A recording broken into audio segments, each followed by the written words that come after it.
fa ao anatin'izay taranja baolina lavalava izay ihany dia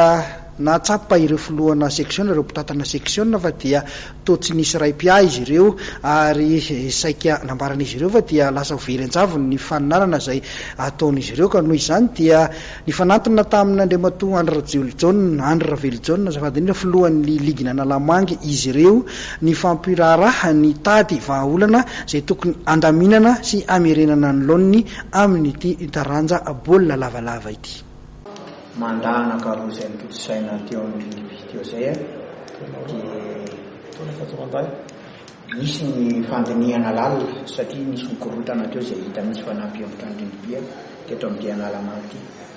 Tsapanay fa fahabangan'ny toeran'le filohan'ny ligina Nalamangy mihitsy ny miteraka ny tsy fahombiazana satria tsisy ray-pia intsony izay section.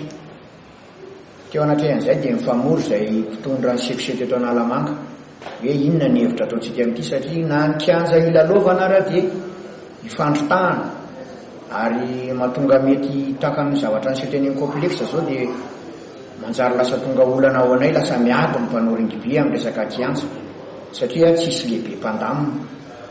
Eo anatrehan'izany dia tena nahatonga fisainana sy fieritreretanay hoe aloha misy ntsika mijery azay raitsika tarika atsika amin'ity ringby ity fa tsy mety dia mifamory moa izay filohan'ny section eto Analamanga dia nanao azafana-pahakevitra zao hoe aloha atsona amin'ny filohan'ny ligy satria mbola izy aloha filohan'ny ligy hatramin'izao izay mbola tsy azo ny soloana na